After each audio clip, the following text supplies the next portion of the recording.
नाथ मिश्र। आज बात करेंगे यूएस ईरान युद्ध की।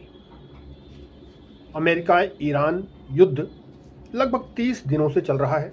28 फरवरी 2026 को शुरू हुए इस युद्ध में अमेरिका और इजरायल ईरान को निस्तारित करने के लिए, मिटाने के लिए लगातार लड़ रहे हैं, लेकिन हजारों लोगों के मारे जाने के बावजूद युद्ध अभी भी जारी है।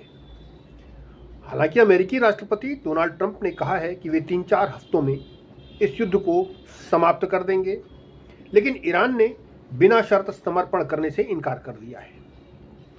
विषय यह है, हालांकि ट्रंप ने एक स्टेटमेंट ये भी दिया था कि वो चाहें तो इस युद्ध को 2 सेकंड में समाप्त कर सकते हैं।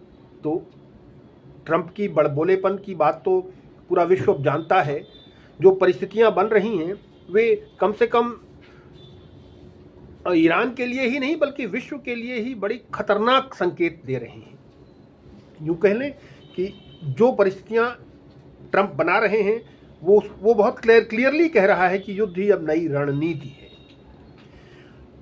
अमेरिका ने ईरान के एनर्जी इंफ्रास्ट्रक्चर पर जिस तरीके से हमला करके उसको गिराने की कोशिश की, उसके सैन्य उपकरण और सैन्य शक्ति को खत्म करने का प्रयास किया, बावजूद इसके अगर ईरान नहीं झुक रहा है तो इसके कई कारण हैं।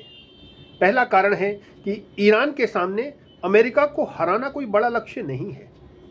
उसको युद्ध जीतने के लिए अमेरिका को हराने की आवश्यकता है नहीं।